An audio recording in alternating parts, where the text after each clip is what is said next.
Click here to subscribe our channel. Do not forget to press bell icon to get regular updates of free videos. Unit number 2 है, first unit physical function है, तो अभी start नहीं किया हमने। Unit number 2 public good है, and for public good there are 2 chapters, chapter number 3 and chapter number 12। Chapter number 3 अभी चल रहा है, chapter number 12 will be after that. Chapter number 12 local government है, and chapter number 3 is public good. And these 2 chapters Cullis and Jones, ठीक है। Second topic है, second unit है। Second unit के अंदर 2 चैप्टर हैं, chapter 3 public good and chapter 3 local government. Chapter 3 and 12 both from Cullis and Jones. Topic अभी याद रखिएगा, फर्स्ट चैप्टर ही चल रहा है, मतलब chapter number 3। Within chapter number 3 अभी क्लास में एक्सप्लेन करना है theory of club, that is one argument, and second is Lindahl Johnson solution, ठीक है। 2 टॉपिक बेसिकली भी करना है। One is theory of club, तो पब्लिक गुड की कैटेगरी के अंदर थियरी ऑफ क्लब का कंसेप्ट एक्सप्लेन हो रहा है। Let's take heading theory of club.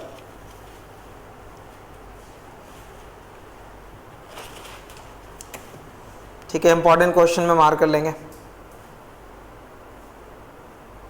Theory of club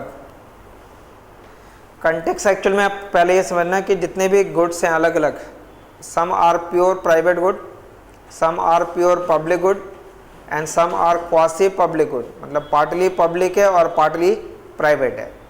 so in order to be a pure public good के 2 character होंगे, one is a non rival, other is non exclusion. तो अगर किसी goods में property है कि वो राइवल है और एक्सक्लूजन भी हो रहा है, तो अगर राइवलनेस और एक्सक्लूजन दोनों ही प्रॉपर्टी आ रही है, then that category of goods will be pure private good. If it is non rival as well as non exclusion, तो उस कैटेगरी में जितने भी गुड्स होंगे वो प्योर पब्लिक गुड हो गया। Now pure public goods will be provided by government, pure private goods will be provided by market. Problem is with respect to this category B and C, because in that case one property of public good and the other property of private good है। So in those goods can be provided by the market or it can be provided by the government। उस context में याद रखिएगा theory of club को explain किया जा रहा है। फॉर एग्जांपल रेफरेंस के लिए से स्विमिंग पूल और स्विमिंग क्लब या स्पोर्ट्स क्लब है, तो स्पोर्ट्स क्लब में कौन सी प्रॉपर्टी, मतलब स्विमिंग पूल के अंदर वो जो कमोडिटी है वो प्योर प्राइवेट गुड है या प्योर पब्लिक गुड है? Swimming pool is pure private good और प्योर पब्लिक गुड। उसमें दोनों के कैरेक्टर आएंगे, अब कैरेक्टरिस्टिक दोनों के आ रहे हैं, तो कैरेक्टरिस्टिक अगर दोनों के आ रहे हैं तो अब question is that what will be the size of that club. But when I say size of club it means in terms of membership है। आप उसे दूसरे फॉर्म में भी रिलेट कर सकते हो। When I say size of club it means size of that swimming pool. तो swimming pool could be small in size और swimming pool could be large in size. in that club there could be more member or in that club there will be less members. So we have to determine 2 things: one, the size of that pool, and second, the members in that club. But how many member will be in that club, that depends upon the size of pool, and what will be the size of pool, that depends upon the member of club, कितने member है वहाँ पे। तो in fact दोनों का determination simultaneously होता है। But while determining the size of pool and while determining the number of members, we have to consider 2 things. One, the objective of this exercise is to determine optimum number of member and optimum size of that pool. And in what sense it is optimum? It is optimum in the sense that at that size the welfare of club member get maximized. जो club member है उनका welfare maximize होना चाहिए। अब इसे explain करने के लिए rather we will be using 3-part diagram, 3 different description होने हैं. In one diagram I will determine the size of pool. तो size का मतलब आप उसे small और large से relate करना. In the other part I will determine the number of member in that club. While determining the number of member you keep size of pool constant, and while determining the size we keep number of member constant. But remember, number of member depend upon size and size depends upon number of member. तो दोनों का determination simultaneously होना है. We cannot determine the size unless we know number, and we cannot determine number unless we know the size of the pool. So both will be determined simultaneously. Simultaneous determination होगा.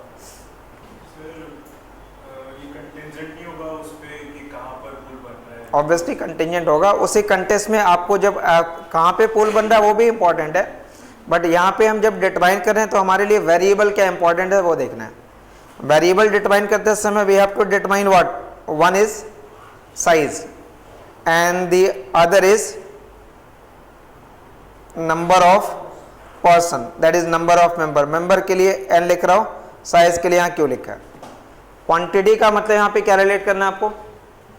जब मैं size या Q लिखूंगा तो what you will relate, size of that pool. और N का मतलब members in that club. मैं इसका रिलेवेंस एक्सप्लेन कर दे रहा हूँ, इसको क्यों पहले बता रहे हैं और नेक्स्ट चैप्टर में क्या करेंगे. नेक्स्ट चैप्टर में एक्चुअल में क्या होगा, we have to determine the size of government also. जैसे यहाँ साइज ऑफ क्लब डिटरमाइन करोगे वैसे साइज ऑफ लोकल गवर्नमेंट भी होगा.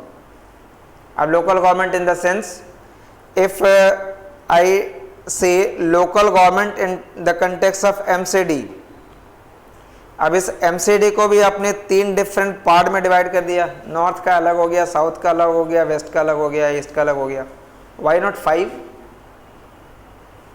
वाई 3 ओनली, और why not 1 only. What was the problem with one and what is the advantage of having 3? Similarly, मैं इसको और जनरलाइज कर दे रहा हूँ. There is a central government and there are various state governments. Why exactly 29 states? What is the advantage of having multiple states? तो better in what sense? आप basically government के size को डिटरमाइन कर रहे हो कि एक स्मॉल गवर्नमेंट हो गया, एक लार्ज गवर्नमेंट हो गया. तो स्मॉल गवर्नमेंट होने के कुछ एडवांटेजेस होंगे, बट हाउ मेनी स्मॉल में भी आप यहाँ पे 3 पे आके रुक गए. रीजन, अगर आप उसको फर्दर डिवाइड करेंगे तो कोई ड्रॉबैक भी हो जाएंगे फिर. तो मेरे इस टॉपिक को एक्सप्लेन करने का पर्पस है because I will be using the same concept to determine the size of the government. जैसे यहाँ साइज किसका डिटरमाइन हो रहा है, क्लब का डिटरमाइन हो रहा है, वैसे आप साइज गवर्नमेंट का डिटरमाइन करेंगे. But in any local government how many resident are there, मतलब n, and what will be the size of that government. But size of government will determine what. Let us say government has to determine the size of hospital. So what will be the size of hospital in a locality? That depends upon what, how many person are residing in that locality. Now question is, how many person will be residing in that quality in turn depends upon what, how much benefit is provided by that government. तो ये दोनों चीजें तो एक साथ determine होनी है. So we have to determine size of club as well as the number of member. मतलब objective is not to study only this part. First of all एक माइक्रो लेवल पे उसको एक्सप्लेन कर दिया जाएगा, and then public economics में you have to generalize in terms of determining the size of government. So in fact the objective is to determine the size of government, but to explain that part we are first of all explaining the size of club. तो club के membership के accordingly पहले इसको explain किया जा रहा है. तो फर्स्ट पार्ट में डायग्राम के एक्चुअल में 3 डिफरेंट पार्ट्स होंगे. साइज का मतलब है यहाँ पे क्यू, क्वांटिटी का मतलब पूल साइज स्मॉल है या पूल साइज लार्ज है. मतलब रेफरेंस के लिए अगर मैं बोलूँ साइज, तो उसका मतलब हो गया साइज को आप किससे रिलेट कर लेंगे, क्वांटिटी से रिलेट कीजिएगा, साइज ऑफ दैट पूल. और जब मेंबर्स की बात हो रही है तो number of member in that club है.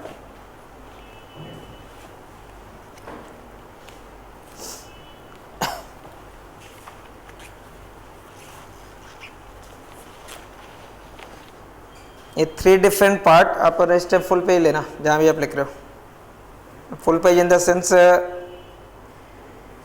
1 डिस्क्रिप्शन, स्पेस रख के इधर 2nd डिस्क्रिप्शन और एक कॉमन डिस्क्रिप्शन।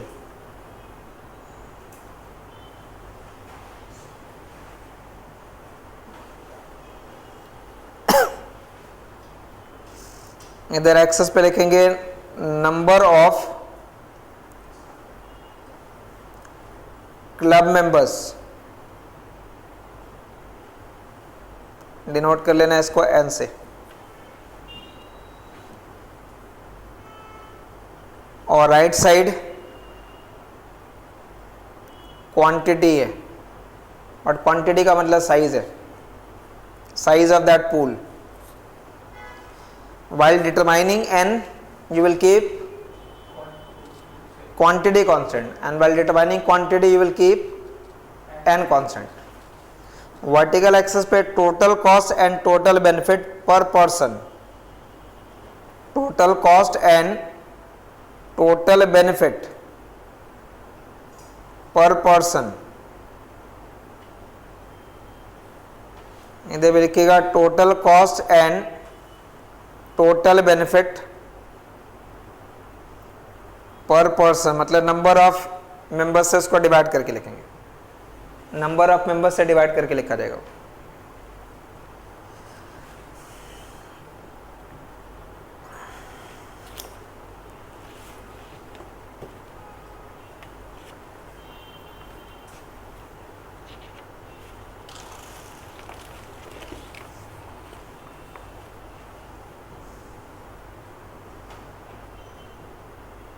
ठीक है, अब जरा लोअर पार्ट ऑफ डायग्राम में इस वर्टिकल एक्सिस पे क्वांटिटी और यहाँ एन, इधर क्वांटिटी यानी साइज और इधर N number of member.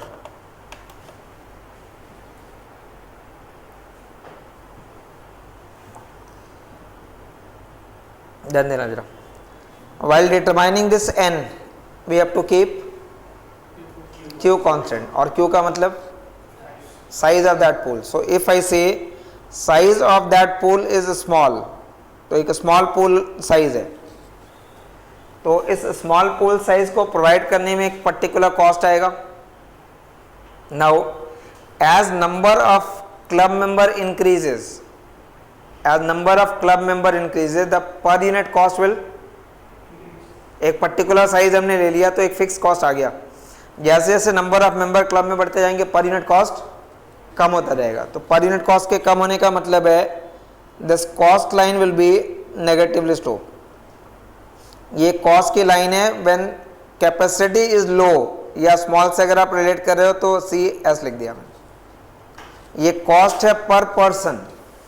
So if there is a small size, as number of person increases the cost will be declining per person. What about the benefit? Pool का size वही है but number of member pool में बढ़ रहे हैं। तो एक certain point तक नंबर ऑफ मेंबर अगर बढ़ रहे हैं तो एक सर्टेन पॉइंट में बेनिफिट का जो फॉर्म होगा that marginal benefit will also be declining. तो this is the benefit line when the size of pool is small. So when the net benefit get maximize, net benefit per person, तो net benefit is benefit minus cost. तो benefit minus cost जिस point पे maximize हो रहा है वो number मैंने यहां पे मार्क करके लिख दिया है N1 या NS, रिलेट कर लो S स्मॉल से सारे। So I say that the number of member in club will be optimum and it will be optimum number of NS if the size of pool is small. तो based upon this size of club, optimum number of member in that club will be NS. And if there is a large scale of pool, then बताना ये जो cost curve यहाँ बना रखा है इस cost curve पे क्या इफेक्ट होगा। जो कॉस्ट कर्व आपने ड्रॉ कर रखा है वो कॉस्ट कर्व क्या होगा, मतलब सेम इस स्मॉल साइज ऑफ पूल के लिए किसी भी नंबर ऑफ मेंबर के लिए जितना पर्टिकुलर कॉस्ट आ रहा था, अब पूल का साइज अगर बड़ा हो गया तो इससे प्रोवाइड करने में ग्रेटर कॉस्ट होगा, तो पर person cost will also shift. So per person cost will shift as well as the benefit curve that will also shift. So based upon small size of pool we get one specific number. Based upon another quantity, that is large quantity, we will get another number. तो जैसे जैसे आप quantity बढ़ाते जाओगे, based upon different quantity we get different optimum number of n. तो एक first draw कर लिया आपने स्मॉल के लिए, ग्राफ को क्लियर रखना. ये कॉस्ट कर्व शिफ्ट होने के बाद डॉटेड ड्रॉ कर लेना. This is the cost curve when size of pool is large and the benefit curve also shifts when the size of pool is large. So now the benefit net benefit get maximise. The net benefit get maximise when number of member in that club is more. तो अब आप मुझे ये बता दो, if I plot it here in the third diagram what will be the shape. Size के बढ़ने पे n क्या होगा, बढ़ेगा. तो अगर साइज का मतलब हो गया q बढ़ेगा तो n भी बढ़ेगा. तो अगर q और n दोनों ही बढ़ेंगे तो लाइन पॉजिटिव स्लोप होगी. तो by using this part I will derive one curve. By using this part I will derive one particular line, and this line will show n which will be optimum, but n refers to what, member. So number of member in club depends upon quantity. I repeat, इस point को read करने का तरीका क्या होगा. If you say the size of quantity is fixed, small, so for this small quantity what was optimum, ns. So for this small quantity n will be determined by ns, and for a large quantity n will be determined according to this number. So this line determines what, how to read this line. This line n optimum shows what, how much is the optimum number of member for any given size of the pool. So for any given size का मतलब हो गया इधर fix करना, इधर fix करते हुए आप इसको रेट कर लीजिएगा. वैसे ये साइज ऑफ क्वांटिटी अगर बढ़ जाए तो उसके करस्पॉन्डिंगली n की वैल्यू बढ़ जाएगी. So the number of n optimum will depend upon the size of that pool. So but just by looking from this at this diagram we can not determine what is the unique number of n. ये तो relationship आ गया. We are having relationship between quantity and number of members. Now in the second part of diagram what you will determine, in the second part you will determine quantity. But while determining quantity, what you will take constant? While determining quantity, I will keep number of person same. तो quantity determine करते समय number of person को same रखना है. इस second side के example के लिए मैं कह रहा हूँ. Suppose if I say number of member in club is 1 member club है, तो 1 member club के लिए अगर pool का size बड़ा करते जाते हैं तो cost क्या होगा, per person cost बढ़ता जाएगा. पूल का साइज बड़ा हो रहा है but member in that club is only 1. So as member in that club is only 1 and as you increase the size of pool the cost will increase, and not only it will increase very steeply because entire cost is only on 1 person. ये cost की line है. पर person के लिए cost बढ़ता रहेगा. Remember number of person उस क्लब में एक ही है बट आप पूल का साइज बड़ा करते जा रहे हो. तो पूल का साइज बड़ा करेंगे तो ग्रेटर कॉस्ट आता जाएगा. In relation to that cost how much is the benefit increasing. Pool का साइज बड़ा करो बट पर्सन तो एक ही है पूल को यूज करने के लिए. As relation to the cost benefit में बहुत ज्यादा इंक्रीज नहीं होगा. तो एक्चुअल में क्या होता है, जो बेनिफिट की लाइन होती है वो इस कॉस्ट वाली लाइन से नीचे रह गई. अब कॉस्ट की लाइन से अगर बेनिफिट की लाइन नीचे है, it means the net benefit is positive negative. Net benefit मतलब बेनिफिट माइनस कॉस्ट, तो नेगेटिव हो गया. तो अगर नेट बेनिफिट नेगेटिव हो गया that means there you will never find a club which contains only 1 member. Sustainable नहीं होगा वो, क्योंकि इंटायर कॉस्ट 1 पर्सन के लिए आएगा. तो 1 पर्सन के लिए कोई स्विमिंग पूल नहीं होगा. Now if I say that, तो इसका मतलब हो गया कि अगर हम n की वैल्यू को 1 लेते हैं then what is the size of pool. Very small, या 0 कह दो, नहीं प्रोवाइड ही नहीं हो रहा वो. एंड इफ आई से n इज 100 देन n 100 हो गया. नंबर ऑफ पर्सन अगर 100 ले रहे हैं तो नंबर ऑफ पर्सन अगर 100 लेंगे तो कॉस्ट फिर 100% में शेयर हो गया. कॉस्ट अगर 100% में शेयर हो गया तो कॉस्ट की लाइन शिफ्ट हो जाएगी. बेनिफिट भी डिक्रीज होगा बट बेनिफिट का डिक्रीज ज़्यादा नहीं होगा. कॉस्ट और बेनिफिट दोनों की लाइन शिफ्ट हो जाएगी. कॉस्ट और बेनिफिट बोथ का will shift but as number of n will increase. Simply अगर 1 to 2 हो जाए तो कॉस्ट 50% हो जाएगा 1% के लिए. 3 हो गया तो 1/3 हो जाएगा. 4 हो गया 1/4 हो गया. तो जैसे जैसे नंबर ऑफ n बढ़ते जाएंगे, पर्सन बढ़ते जाएंगे क्लब में, ये कॉस्ट कर्व शिफ्ट हो जाएगा एंड द बेनिफिट का will also shift but cost will shift more and the benefit will shift less. Cost curve, ये कॉस्ट कर्व आपने शिफ्ट करने के बाद ड्रॉ कर लिया और जो बेनिफिट की लाइन है वो भी शिफ्ट हुई है. Again if you are relating it, I am writing here 1, तो 1 रिलेट कर लोगे. ये जब C1 और B1 लिखा है तो हमने मेंबर कितने लिए? 1 लिया है. और अब जो B और C लिख रहे हैं उसमें नंबर ऑफ मेंबर कितने ले लिए? 100 ले लिए.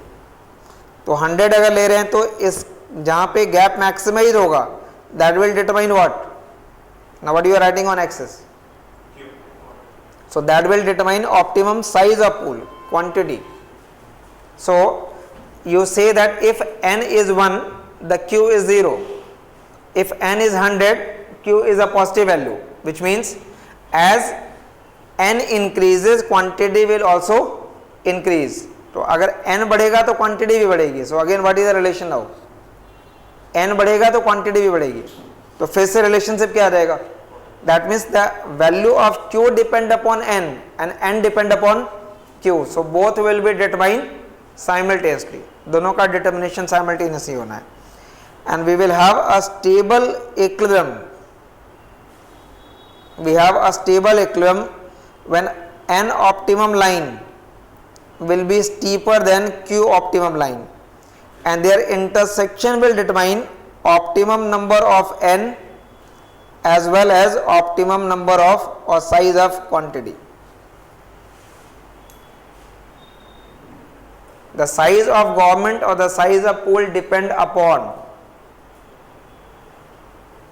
n is a function of q, q is a function of n. So n and q both will be determined simultaneously. और इस कंसेप्ट को आप अप्लाई करेंगे while explaining the size of local government. अब ये लाइन एक्चुअल में मैंने क्यों यहाँ पे प्लॉट कर रखा है and why it is said to be a stable equilibrium, वो पॉइंट एक्सप्लेन करना रहता है. Why it is said to be a stable equilibrium. Stable equilibrium का मतलब समझ में आता है? When equilibrium is stable and when it is unstable. Stable means what? Stable का मतलब है कि if you disturb that equilibrium it will have a tendency to return back, and if it is unstable then once that equilibrium will be disturbed, the counteracting forces will not lead to return back to that equilibrium. In that way वो unstable हो जाता है. Coordinate model का description याद करके बता सकते हो? कोऑर्डिनेट मॉडल में रिएक्शन कब ड्रॉ करते थे? बेस्ट रिस्पॉन्स कब? जहाँ पे बेस्ट रिस्पॉन्स का इंटरसेक्शन होता था दैट डिटरमाइन क्वांटिटी साइमल्टेनियसली. तो यहाँ भी साइमल्टेनियस डिटर्मिनेशन हो रहा है. We cannot determine Q unless we know N, and we cannot determine N unless we know. Similarly, we cannot determine quantity of one firm unless we know the quantity of other firm, and you cannot determine quantity of other firm unless you know the quantity of first firm. इस third part को मैं अलग से draw कर रहा हूँ, उस पर पहले ध्यान देना. यहाँ तक कर लिया? इसको स्टेबल इक्विलिब्रियम क्यों कह रहे हैं वो मैं डिटरमाइन कर रहा हूँ. देखो इधर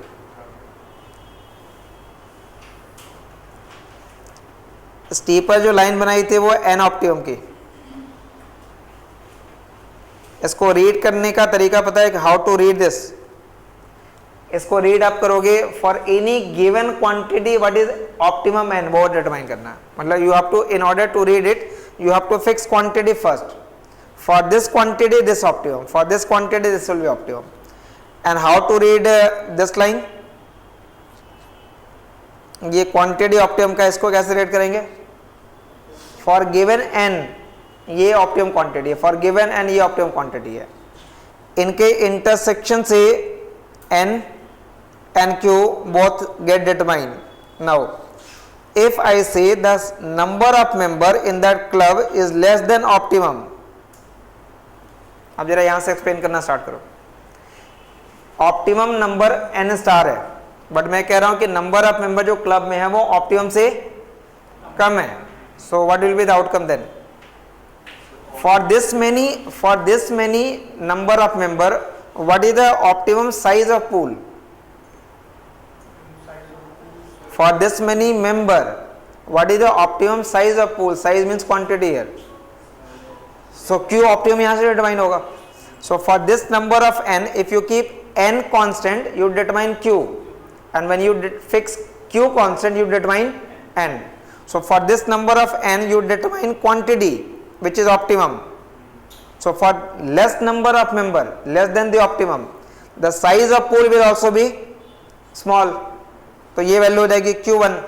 That means अगर नंबर ऑफ मेंबर n1 है तो क्वांटिटी यानी साइज ऑफ पूल क्या होगा? q1 होगा. अब जरा उल्टा सोचो, if size of pool is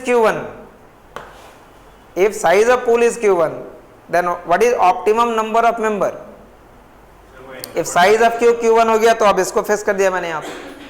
अगर इसको फिक्स कर देंगे तो ऑप्टिमम नंबर ऑफ मेंबर फिर n से डिवाइड हो जाएगा. अब अगर ये ऑप्टिमम नंबर, अगर ये नंबर ऑप्टिमम है तो इस नंबर के लिए साइज क्या होगा? फिर इसके ऊपर चला जाएगा. अगर ये क्वांटिटी होगी तो ऑप्टिमम नंबर ये हो जाएगा. ये चेंज कब तक होता रहेगा? जब तक ये इंटरसेक्शन का पॉइंट नहीं हो जाता. इन दैट वे ये स्टेबल इक्विलिब्रियम है.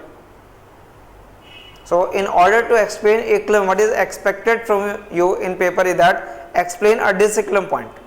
The best way to explain equilibrium is to explain disequilibrium. Explain that disequilibrium मतलब एडजस्टमेंट मैकेनिज्म समझाना है कि इफ नंबर ऑफ मेंबर और quantity is not optimum then what will be the outcome. It could be more, you may start to the right of it, you may start from the left of it, but it will always lead back to optimum number. ठीक है, ये expected part होता है. यहाँ score of में acid होगा. मतलब explain करने के लिए यू कैन वो 3 पार्ट डायग्राम यूज करेंगे और for stable equilibrium you can use this one. एक बार हाँ, तभी स्टेबल आएगा. यही कंडीशन है. अगर आप उल्टा कर दोगे, अगर स्लोप इंटरचेंज कर दो, then you are not leading to that equilibrium point. वो इस इक्विलिब्रियम से अवे चलते जाएंगे, वो अनस्टेबल हो जाएगा.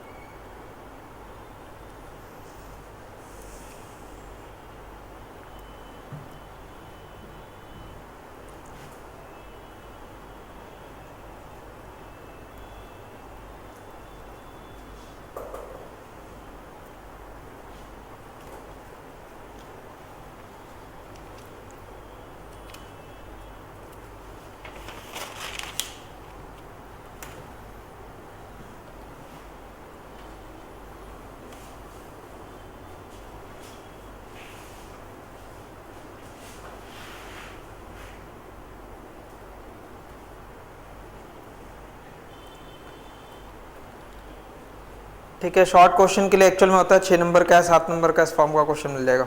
Theory of club, how to write and how much. ठीक है, वो लिख लेना डिक्टेशन में. थियरी ऑफ क्लब कैडिंग में right. Goods that are non rival in consumption,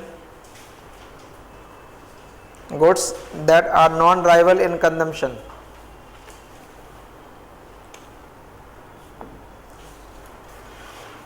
goods that are non-rival in consumption but are excludable, non-rival in consumption but are excludable, may be provided, goods that are non-rival in consumption but are excludable may be provided in the market, may be provided in the market by consumption sharing, by consumption sharing agreement, by consumption sharing agreement, consumption sharing agreement.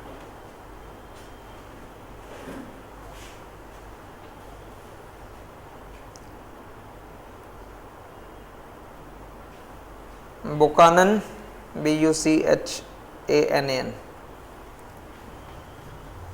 Buchanan has introduced a theory of club. Buchanan has introduced a theory of club to explain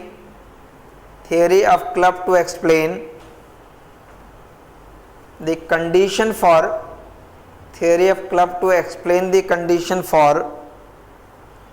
efficiency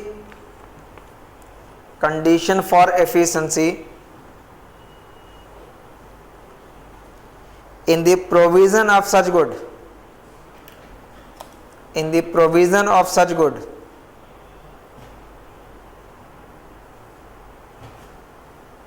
Full stop. Sports club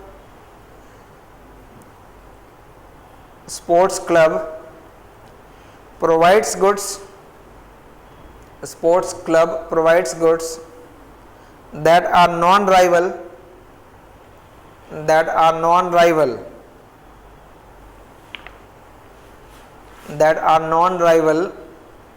below congestion level.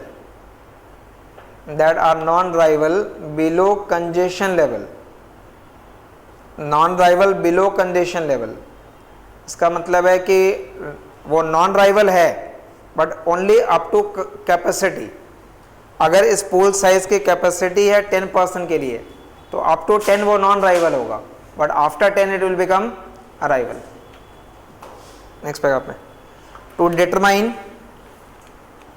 Optimal number of member of club, optimum number of members of club, it is helpful to use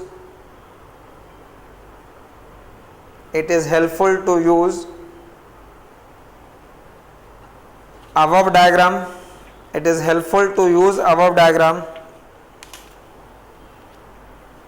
And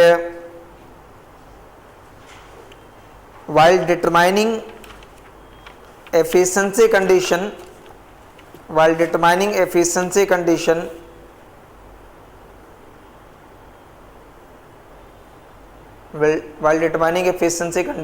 we must note that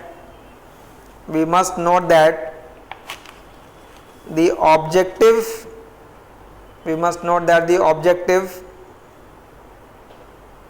is to consider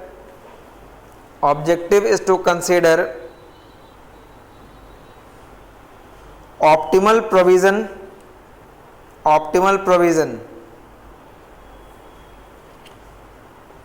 in terms of welfare of club member.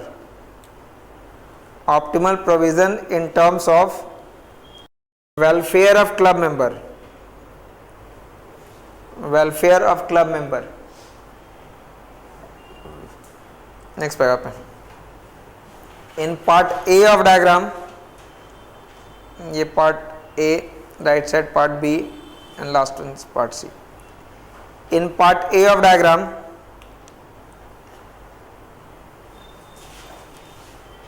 the curve CS shows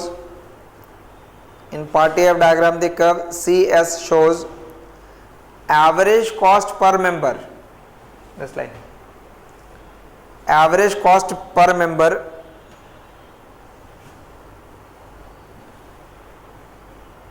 of club decreases,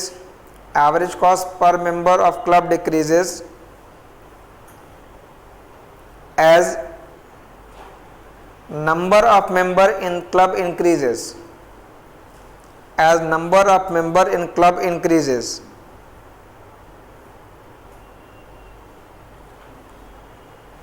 It means the average cost of producing a given quantity.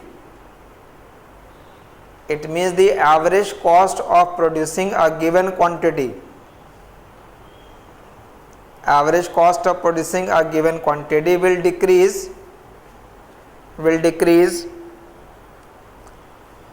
as more people join the club.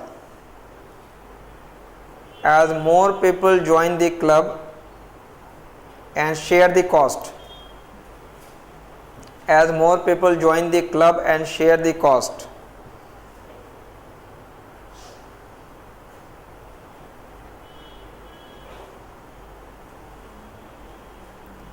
Next paragraph में the benefit per person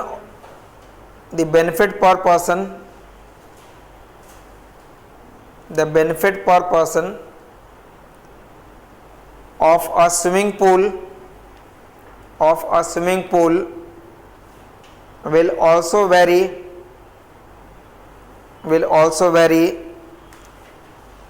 as number of member increases.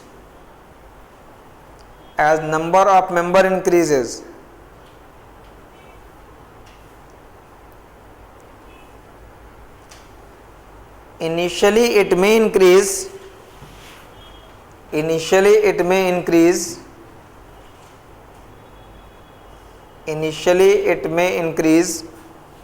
but after a particular number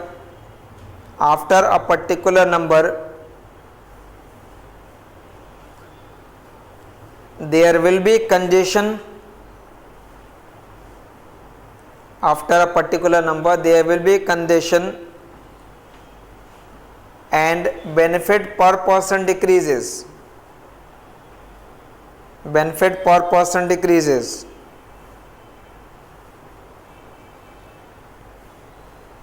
Therefore, for a small size of pool,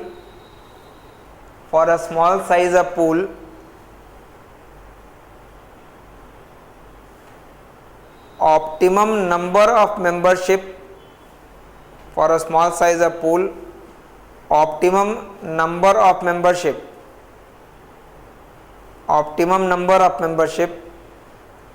will be NS, where net benefit get maximized.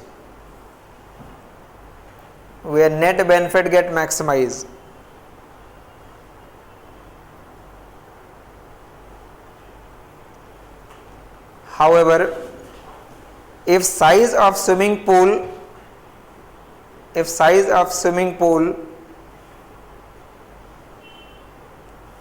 is larger,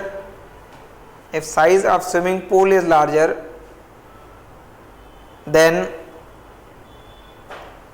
benefit per person as well as cost per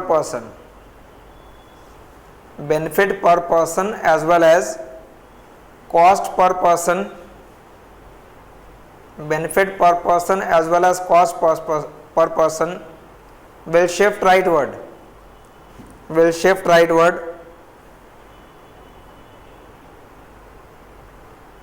and optimum number of membership will be NL. Optimum number of membership will be NL.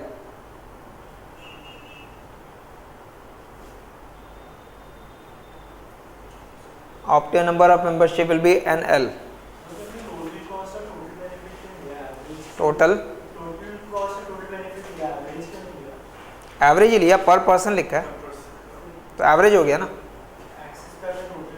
नहीं, total cost and total benefit per person लिखा है. ठीक है, लिखते आप वही हो जैसे रीडिंग में लिखा होता है, कुछ नहीं करना.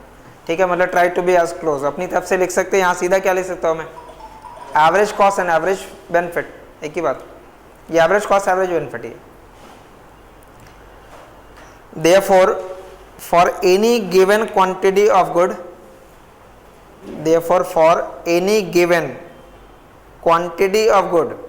quantity मतलब साइज है. Therefore, for any given quantity of good, there is an optimum membership.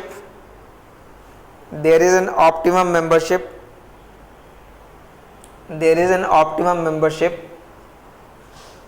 and it is shown by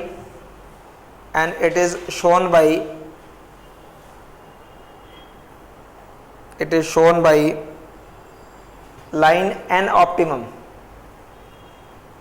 Shown by line N optimum. N subscript में optimum. So this is when I have a linear function. Linear ले रहे हैं but कोई necessary नहीं होता, linear इसलिए लिया जाता है क्योंकि एक्सप्लेन करना थोड़ा इजी हो जाता है, इट इज़ नॉट नेसेसरी, वो तो डिपेंड करेगा इक्वेशन वगैरह के ऊपर। बट नॉर्मली हम लाइन को जैसे डिमांड का बनाते हो तो जनरली स्ट्रेट लाइन बना देते हैं, बट स्ट्रेट लाइन होना जरूरी तो नहीं होता है, वो तो इक्वेशन के ऊपर डिपेंड करेगा।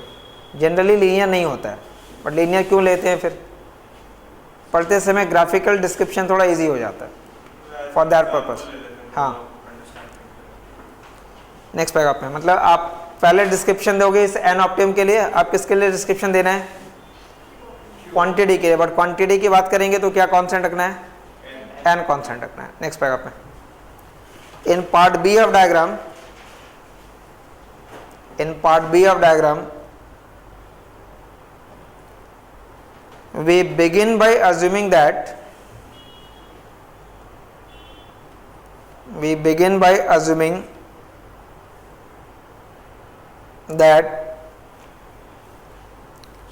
there is a given number of club member, there is a given number of club member at one extreme,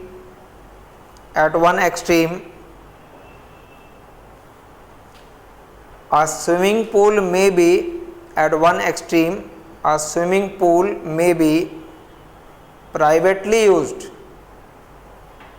a swimming pool may be privately used by one individual, by one individual.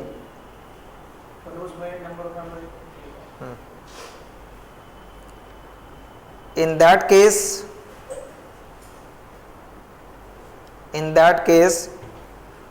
cost to that individual will increase, in that case cost to that individual will increase, cost to that individual will increase as size of swimming pool increases, as size of swimming pool increases.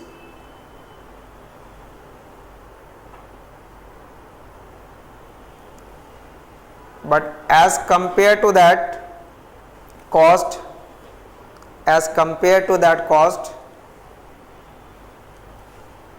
benefit will be very less, benefit will be very less.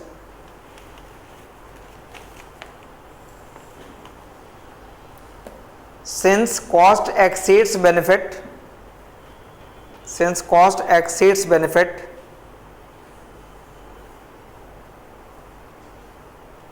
so person will not purchase any quantity, person will not purchase any quantity.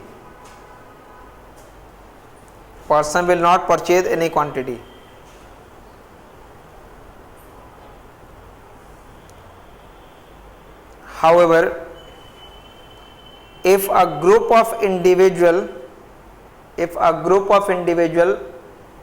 और मान लेते हैं उस larger group में 100 member है, bracket में n equal to 100 कर लो, if a group of individual form a club,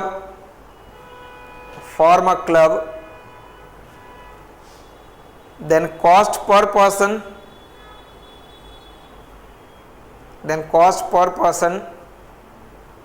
will get reduced,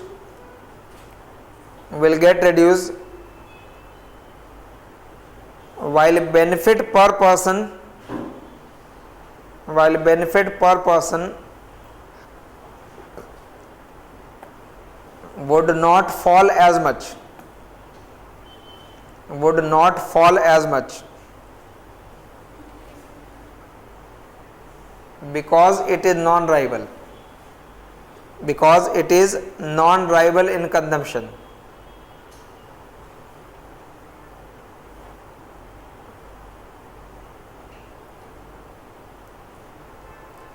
From this cost and benefit function,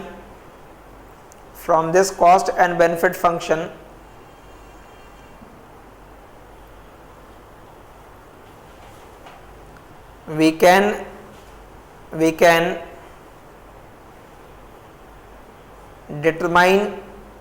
determine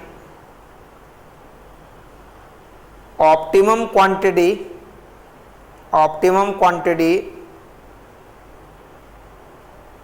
for any given number of membership. Optimum quantity for any given number of membership. Optimum quantity for any given number of membership. Bracket में Q optimum, ये Q optimum आपने second part से derive किया. Next paragraph में last का description. In part C of diagram, we determine optimum quantity.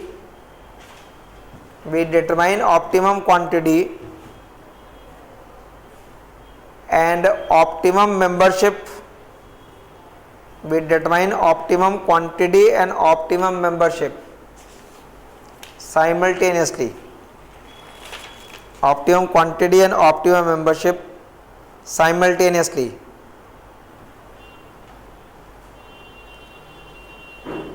It will be a stable equilibrium.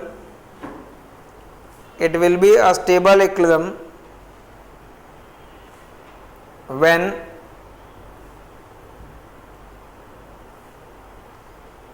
n optimum is steeper than q optimum. N optimum is steeper than q optimum.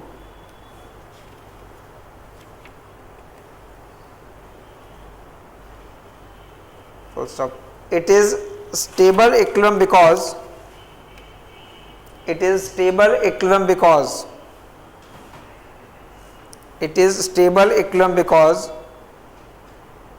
any deviation from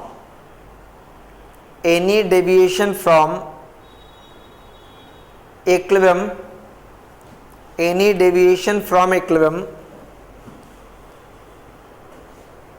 will change quantity and membership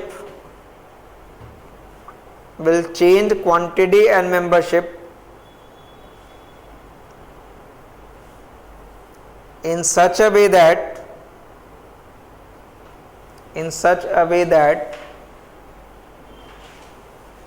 movement is towards optimum values of n and q. Optimum values of n and q मतलब n star and q star. For example, if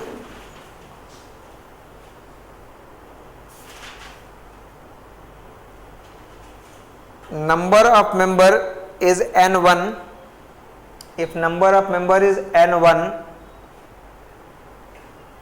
then for that number of member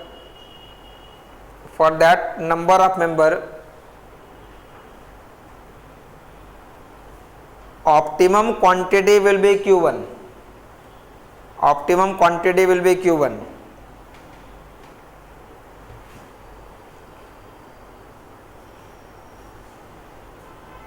But for quantity q1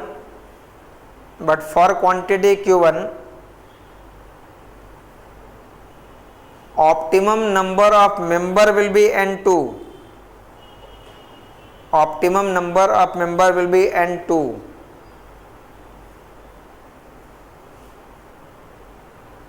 So the quantity and number of member so the quantity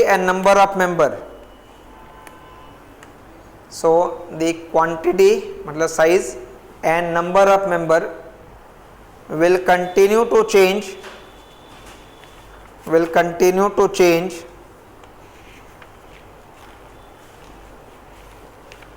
so that their optimum values are not determined so that their optimum values are determined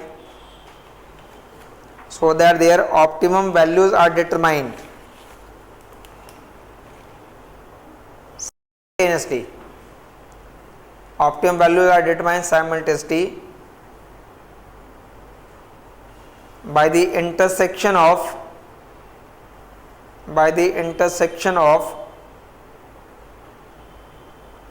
line n optimum and q optimum, intersection of line n optimum and q optimum.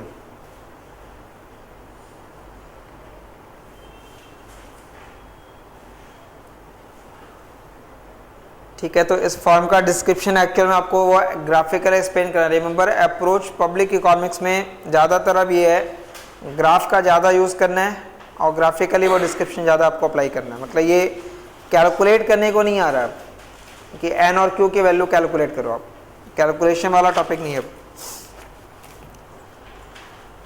Same chapter में एक और solution है 3.53 में,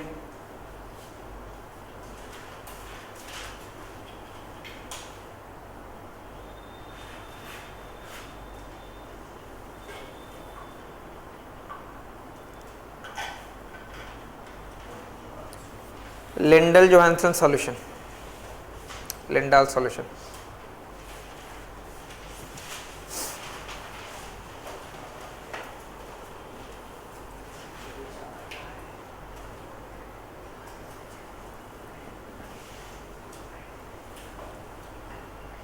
ठीक है, ये argument actual में सिर्फ ये कह रहा है कि पब्लिक गुड को प्रोवाइड करने में, public good can be provided either by government but in a small group bargaining is also possible, और बार्गेन करके भी हम पब्लिक गुड का प्रोविजन कर सकते हैं। लिंडल सॉल्यूशन एक्चुअल में सिर्फ ये एक्सप्लेन कर रहा है कि when to what extent bargaining is possible, कहाँ तक बार्गेनिंग पॉसिबल है। सिंपल, ये अगर लास्ट क्लास आपने नहीं कर रखा तो यहाँ स्टेप से बनना, अगर मैं किसी कोई भी प्रोडक्ट हो उसका डिमांड का ड्रॉ किया और उसका सप्लाई का ड्रॉ किया, तो एक्चुअल में मार्केट में हमेशा बार्गेनिंग होता है बायर और सेलर के बीच। कहाँ तक बार्गेनिंग पॉसिबल है इन दैट डायग्राम, और बार्गेन होने के लिए कंडीशन क्या होना चाहिए, and when bargaining is feasible, bargaining will be feasible only when the willingness of buyer to pay is greater than cost to the seller. But if your willingness to pay is less and the seller's cost is more, then there is no point of bargaining. Or intersect, remember till the point of intersection, मतलब इस quantity के left में demand कब above, supply कब below, which means consumers are willing to pay more and seller's cost is less. So bargaining condition exists only till that point. वो उसी point तक exist कर रहा है, उसके बाद exist नहीं कर रहा। ठीक है, अब यहाँ पे एक्सप्लेन एक्चुअल में ये करना है आप,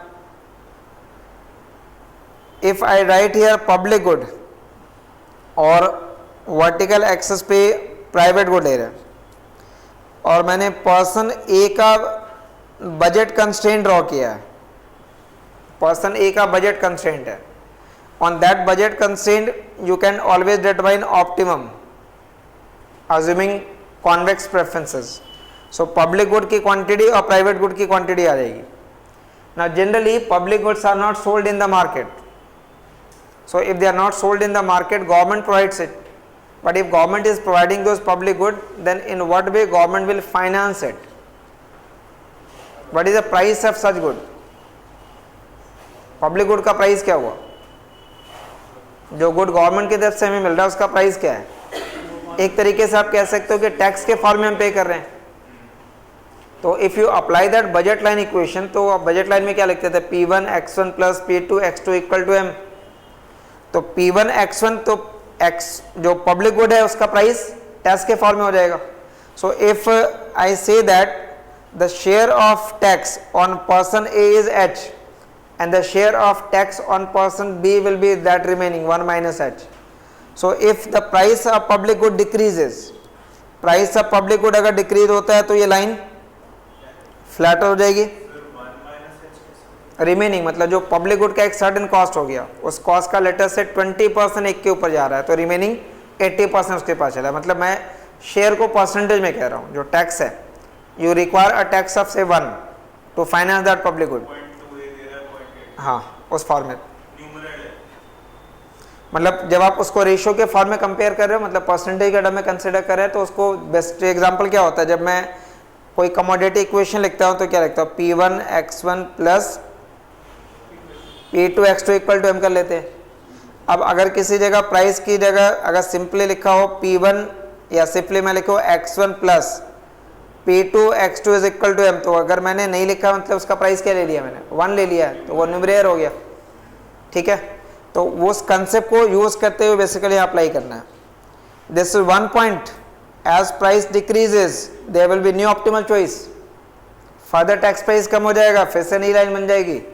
bye joining all those point you get which curve, ये प्राइस ऑफर कर्व या प्राइस कंजम्पशन कर्व हो गया। तो this is price consumption curve for से person A, similarly you can derive price consumption curve for person B, but we get this price consumption curve by changing what? Price of which commodity? And price of public good is in terms of what? So these are different optimal choice based upon different tax prices. ठीक है, आप micro का tool है उसको apply करना है यहाँ पे पब्लिक इकोनॉमिक्स के लिए। तो प्राइस को यहाँ पे टैक्स प्राइस के टर्म में रिलेट कीजिएगा। तो when I say price of G, that is price of public good, it is in terms of the tax share. Now if there is greater burden on person A, it conversely implies that there will be less burden on person B. तो आप A और B दोनों के burden को combine करते हुए इस model के अकॉर्डिंगली सॉल्यूशन करना। कुछ कॉमन पॉइंट में बोल रहा हूँ उसको फर्स्ट पैराग्राफ में लिखिएगा। अभी कोई डायग्राम ड्रॉ नहीं किया, ये रफ डायग्राम है, फर्स्ट पैराग्राफ पहले। as long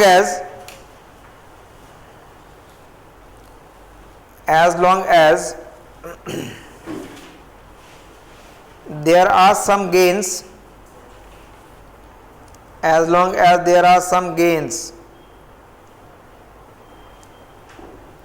from trade, as long as there are some gains from trade, मतलब advantages from trade, trade मतलब exchange है, as long as there are some gains from trade in the provision of public good, in the provision of public good,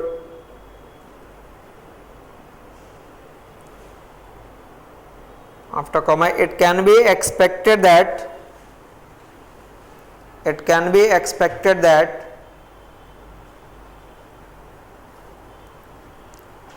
some mechanism might arise,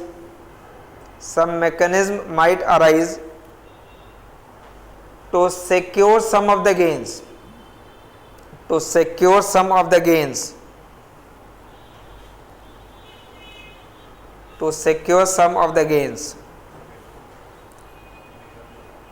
Lindahl discussed the question of determination of optimal provision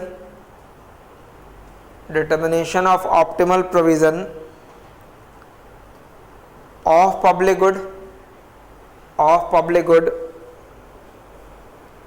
and assignment of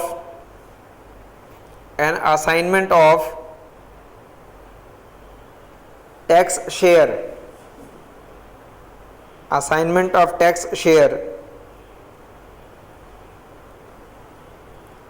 This approach was revised by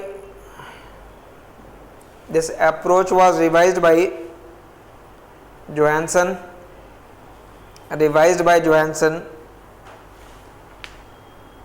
in a bargaining type of context,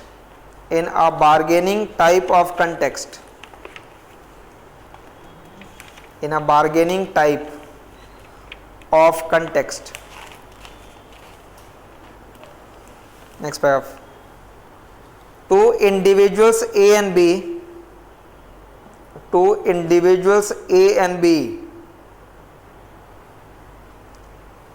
gain utility from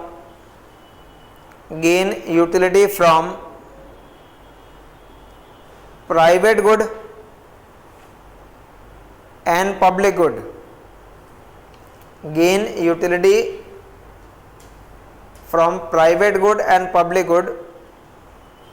where tax share for person A is H, tax share for person A is H, small h, and for person B it is 1 minus h, and for person B it is 1 minus h.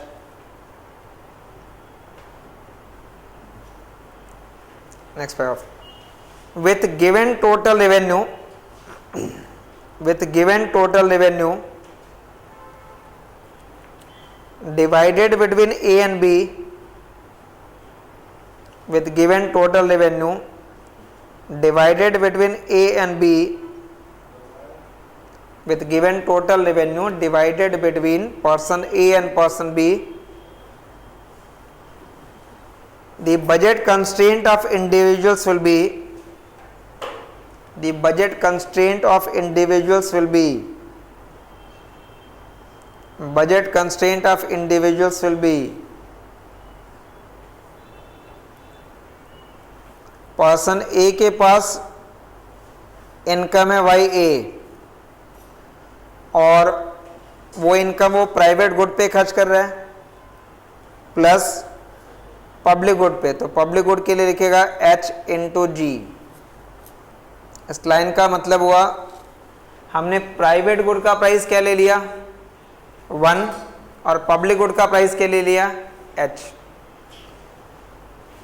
P1 x1 plus P2 x2 equal to M है ये, ठीक है। Price of public good लिया है H, मतलब tax के form में जो हम शेयर करेंगे, और प्राइवेट गुड का प्राइस क्या ले लिया है 1 लिया है। तो ये इक्वेशन हो गया, ये इनकम की तरह है, y इनकम की जगह लिखा गया है, तो what we write P1 x1 plus P2 x2 equal to income. तो बताना सेकंड पर्सन के लिए क्या लिखो, Y B is equal to what X B plus 1 minus H into जी।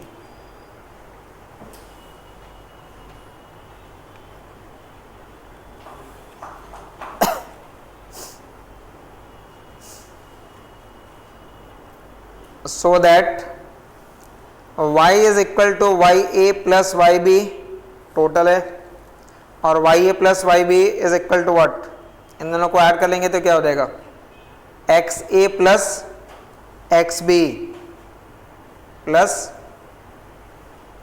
इन दोनों को ऐड कर दिया प्लस जी।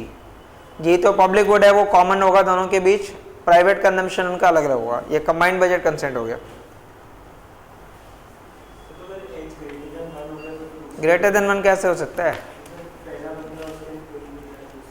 ग्रेटर देन कैसे हो सकता है, अगर 100 रुपये का कॉस्ट है तो 100 ही होगा, वाई मोर देन 100, शेयर है वो तो 0 और 1 के बीच ही हो सकता है, it can't be more than 1। नहीं, इसकी 1, इसका तो हमने शेयर लिया अभी, h की वैल्यू 0 और 1 के बीच वैरी करेंगे, अभी इसको वैरी करेंगे। x एक्चुअल में क्या होता है, जब आप टू डिस्क्रिप्शन करते हैं ना, तो vertical access actually stands for all other goods, composite good हो जाता है। तो कंपोजिट गुड का प्राइस हमेशा आपके पास और कोई ऑप्शन नहीं हुआ, you have to take it as 1, composite good है एक्चुअल में वो। नेक्स्ट पे आप the conventional price consumption curve,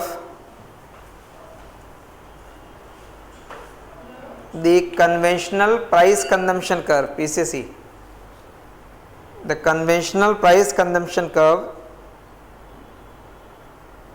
for person A can be derived, for person A can be derived, for person A can be derived by changing the value of H, by changing the value of H from 0 to 1,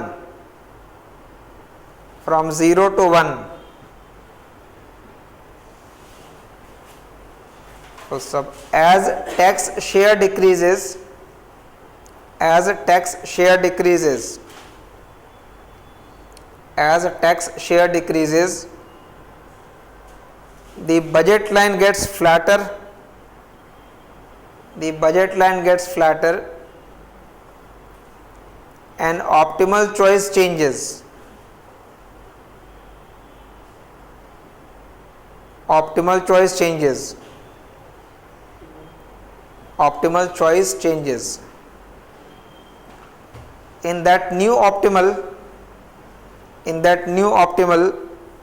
choice,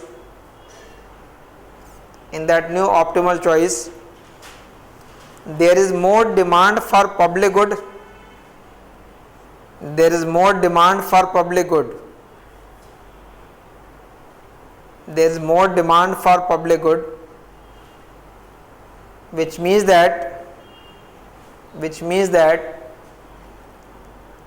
demand for public good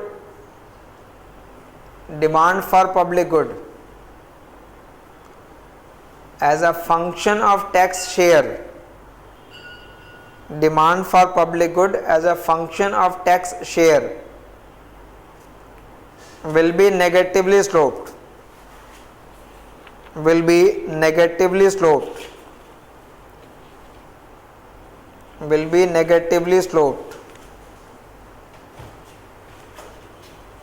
slide में मतलब हो गया कि जब आप person A के लिए सिर्फ समझ लेना, सेकंड पर्सन का जनरलाइज कर सकते हैं.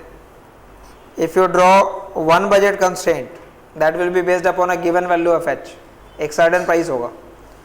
Based upon that you draw optimal choice that will determine the demand for public good. अगर मैं इसके नीचे अब डिमांड का ड्रॉ कर लूँ पब्लिक गुड का तो कैसा आ जाएगा, मतलब एक्सेस पे मैंने यहाँ पे एच ले लिया है और इधर जी ले लिया है. So this line must be based upon a given value of H. So based upon that value of H ये पॉइंट आ जाएगा. Then as you reduce the value of H, H is actually what, share जो A के ऊपर जा रहा है. तो एच अगर कम हो गया तो पब्लिक गुड का प्राइस उसके लिए रिड्यूस हो गया. So this line will get flatter. There will be new optimal choice, but at that new optimal choice consumer is buying more of that public good.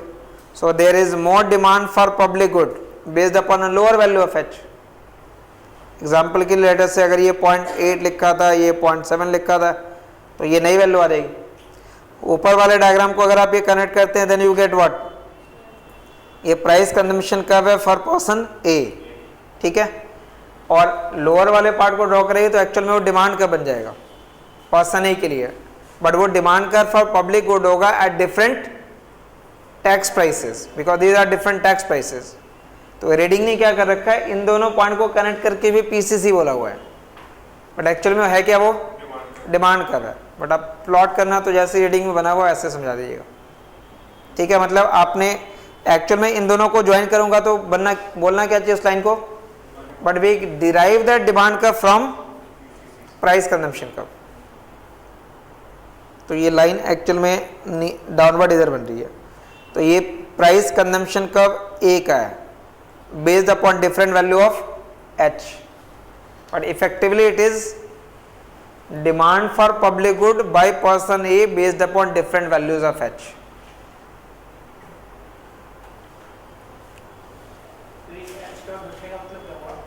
H मतलब उस person के लिए public good का price in terms of tax कम हो रहा है.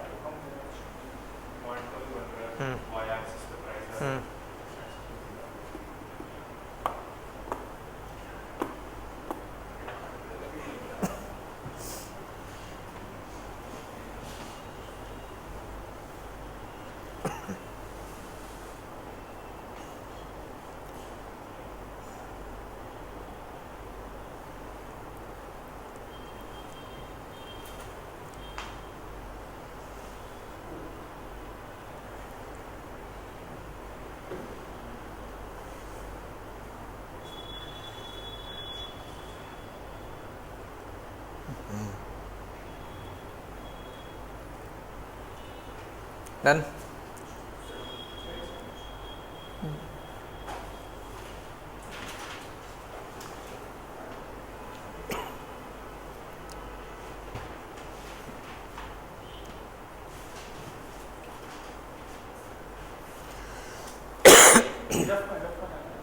नहीं है, फेयर है. एक और बनेगा बट अभी ये फिर में मतलब एक यूज़ करना है इस डायग्राम को। यहाँ पे वर्टिकल एक्सेस पे एक्स है, प्राइवेट गुड है।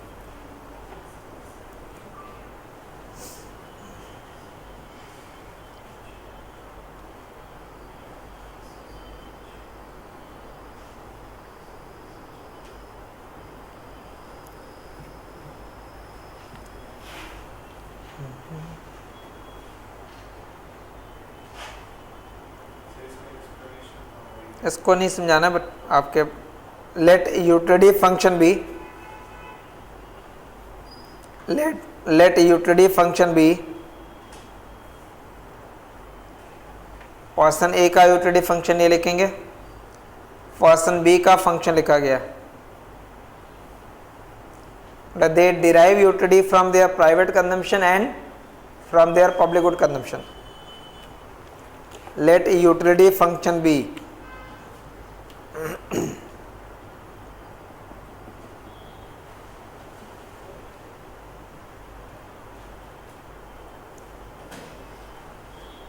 as we know that at every point on price consumption curve, at every point on price consumption curve, at every point on price consumption curve, optimality condition is satisfied. Optimality condition is satisfied at every point on price consumption curve.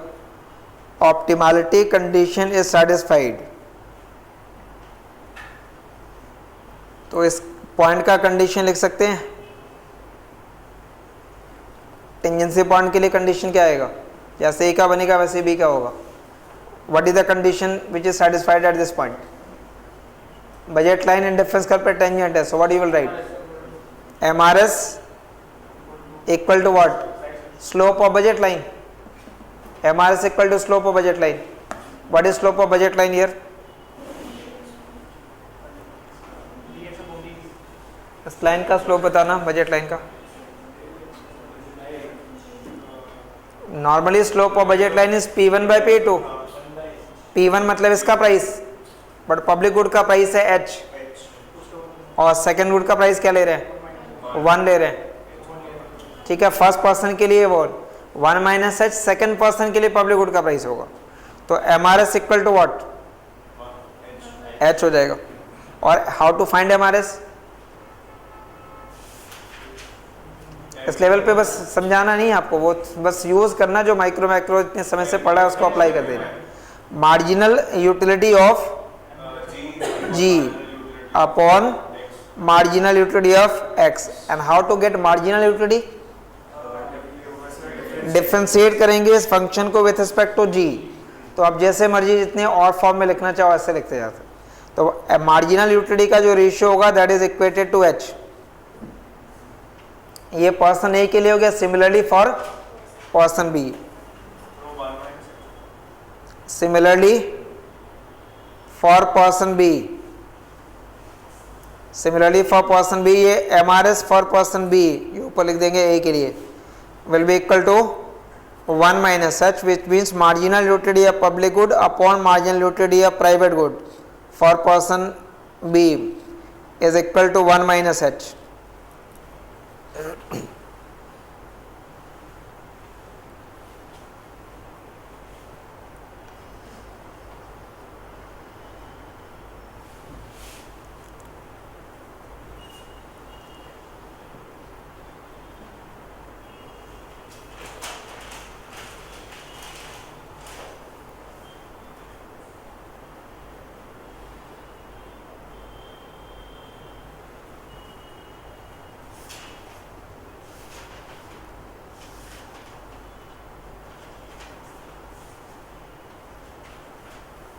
Below that, for efficiency and stability, for efficiency and stability, for efficiency and stability,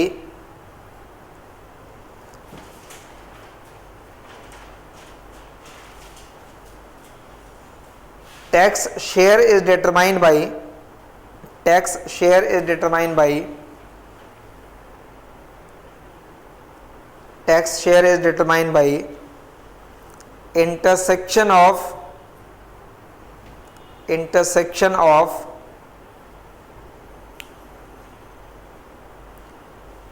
their demand curve, intersection of their demand curve. Demand curve का मतलब यहाँ पे PCC है। अब ये आपने person A के लिए प्लॉट कर रखा है, वैसे बी के लिए भी बनाया जा सकता है, बट बी के लिए ड्रॉ नहीं कर रहे। कंबाइन करके आप ऐसे इस फॉर्म में ड्रॉ कर लो।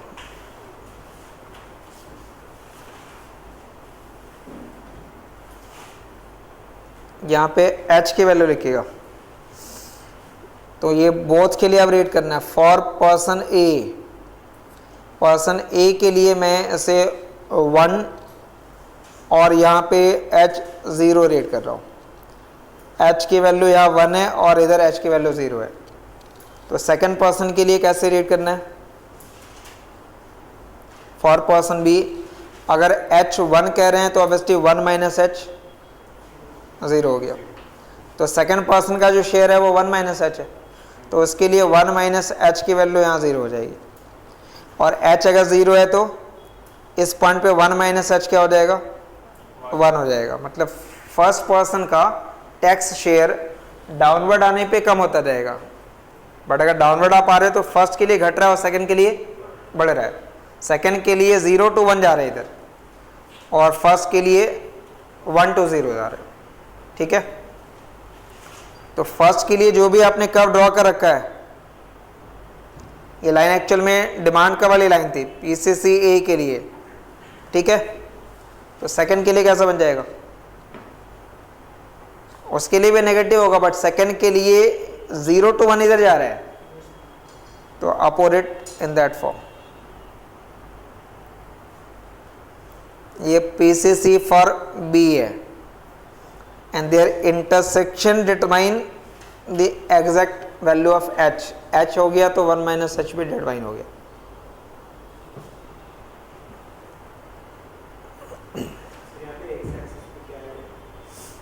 x एक्सेस पे पब्लिक गुड है जी।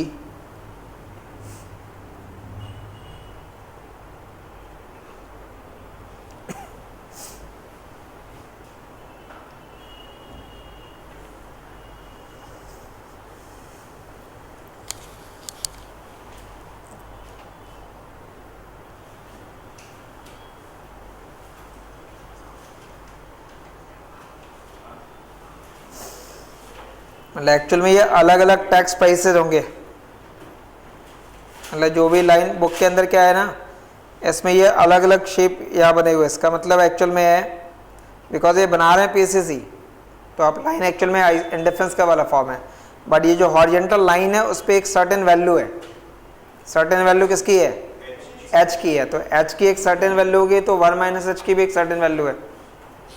तो आप उसी फॉर्म में अगर आप जस्ट रीडिंग के अकॉर्डिंगली डायग्राम ड्रॉ करो तो ये अलग अलग इंडिफरेंस कर्व है। और बिकॉज एक्सेस पे सेम थिंग नहीं है। जब हम नॉर्मली इंडिफरेंस कर्व, बेसिकली उसने कहा कि ये है डिमांड कर्व, बट उसको लिख क्या रहे हैं? पीसीसी लिख रहे हैं। बट एक्चुअल में जब पीसीसी होता है तो बोथ एक्सेस पे क्या होता है? गुड्स होता है। यहाँ पे क्या लेकिन लिख रहा है? वर्टिकल एक्सेस पे गुड्स नहीं लिया, तो प्रॉपरली क्या बोलना चाहिए? इसको कर्व को क्या बोलना चाहिए? ये डिमांड कर्व होना चाहिए। पर्सन ए के लिए डिमांड, पर्सन बी के लिए डिमांड। ठीक है, तो स्टेबिलिटी के लिए जहाँ पे इंटरसेक्शन है that will determine the value of H. But reading ने उसको पीसीसी बोल रखा है, आप भी पीसीसी के फॉर्म में रेट कर लो।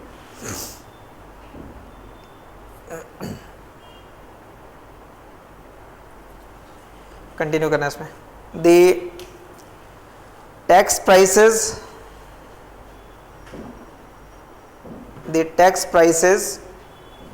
in terms of tax share, the tax prices in terms of tax share is measured on vertical axis,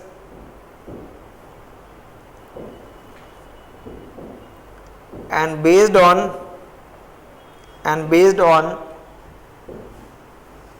different value of tax share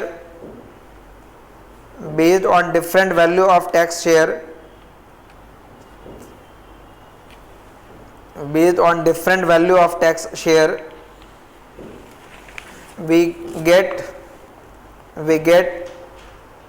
demand curve for public good,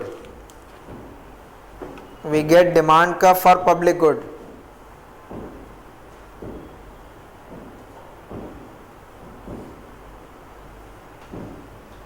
For efficiency,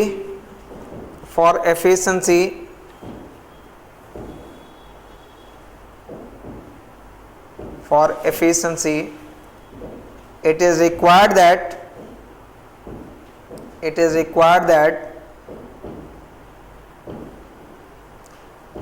the sum of MRS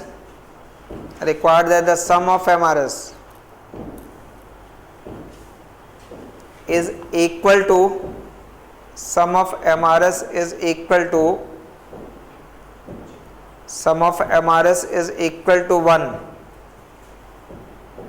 तो MRS A किसके बराबर आया था? H. MRS B किसके बराबर आया? 1 minus H. So MRS A plus MRS B is equal to 1. And why we are adding?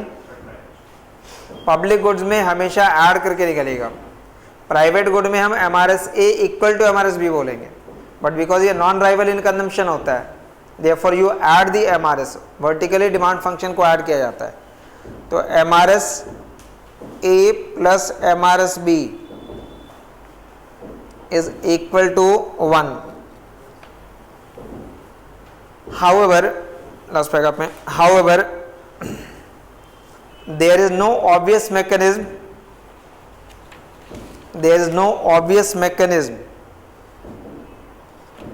to achieve this. There is no obvious mechanism to achieve this. The model suggests that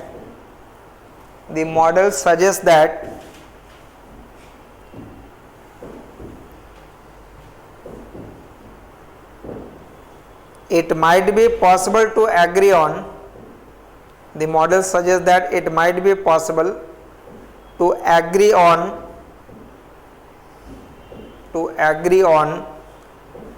somewhat unsatisfactory outcome.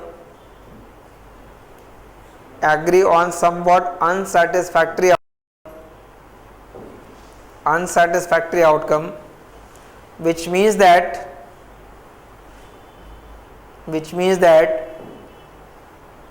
individuals may desire more of public good.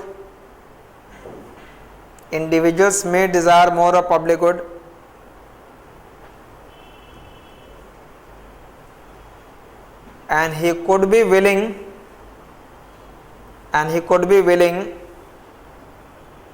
to pay more tax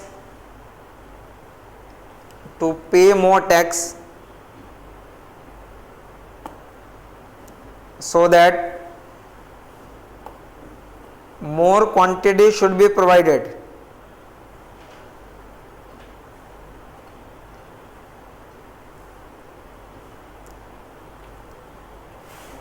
In this bargaining context,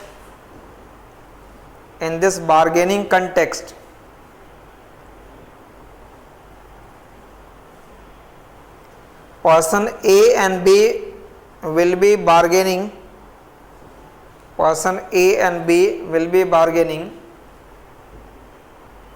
To maximize.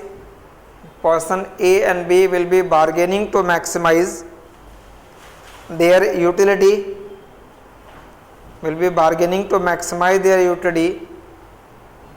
Subject to price consumption curve of each other.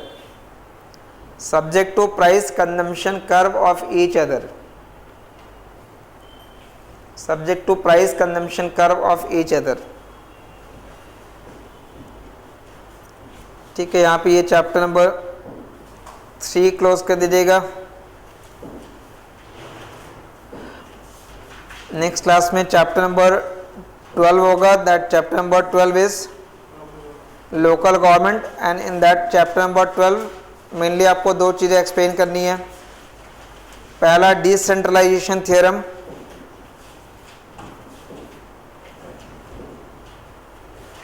Decentralisation theorem, और उस decentralisation theorem का और theory of club जो आज पढ़ा है उसका application.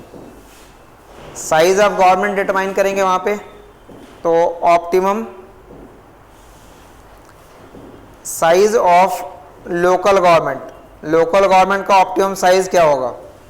But size का मतलब अगेन कितने मेंबर होंगे और कितनी क्वांटिटी होगी। And the third part will be Tiebout hypothesis. ये तीन इंपॉर्टेंट टॉपिक चैप्टर नंबर 12 के, ठीक है। Tiebout hypothesis, optimum size of local government and decentralization theorem, ठीक है। तो चैप्टर नंबर 12 के अंदर मेनली ये तीन टॉपिक होगा, Tiebout hypothesis, optimum size and decentralization theorem. Again from this chapter number 3 you can say दो तीन चीज़ें जो इंपॉर्टेंट है। जनरल इलेक्ट्रॉन जो फर्स्ट क्लास में एक्सप्लेन किया था और आज की क्लास में आपने दोनों जो कर रखा वो इंपॉर्टेंट है, theory of club and Lindahl solution, and then decentralization this and this. From public good section you will get more than one question, मतलब one question more than one का मतलब होगा 3 पार्ट्स एटलीस्ट मिलेंगे question, ठीक है। So from this continue रहेगा।